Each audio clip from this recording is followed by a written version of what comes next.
నమస్తే అన్న, అందరికీ నమస్కారం.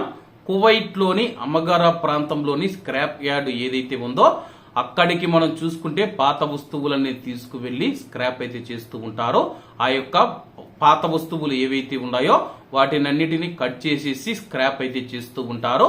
అలాగే ఇట స్క్రాప్ చేస్తూ ఉన్నప్పుడు కొన్ని ట్యాంకర్లు ఏవైతే ఉన్నాయో వాయివి పేలి కొంతమంది కార్మికులు ప్రాణాలు కోల్పోతూ ఉంటే మరి కొంతమంది గాయాల పాలవుతూ ఉన్నారు. అలాగే తాజాగా మనం చూసుకుంటే కువైట్లోని అమగరా స్క్రాప్ యార్డ్ ప్రాంతంలో వెల్డింగ్ పరికరాలను ఉపయోగించి నిర్వహణ పనిలో మనం చూసుకుంటే నీటి ట్యాంకర్ నైతే ఒక కార్మికుడు కట్ చేస్తూ ఉన్నాడని చెప్పి ఉన్నట్లుండి ఆ యొక్క నీటి ట్యాంకర్ పేలడంతో ఆ యొక్క కార్మికుడికి గాయాలయ్యాయని చెప్పేసి అతన్ని అత్యవసర వైద్య సేవల నిమిత్తం హాస్పిటల్కు తరలించామని చెప్పేసి అలాగే అగ్నిమాపక బృందాలు అక్కడికి చేరుకొని మంటలను ఆర్పివేశాయని చెప్పేసి అధికారులు తెలుపుతూ ఉన్నారు.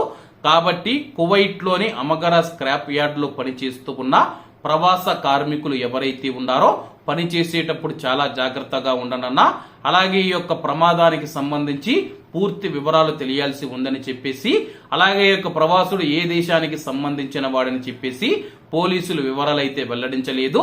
ఏ దేశానికి సంబంధించిన ప్రవాసుడైనా సరే అతను ఆ యొక్క గాయాల నుంచి కోలుకోవాలని చెప్పి అతని యొక్క ఆరోగ్యం మెరుగుపడాలని చెప్పేసి మనమందరం ఆ యొక్క భగవంతుణ్ణి ప్రార్థిద్దాం.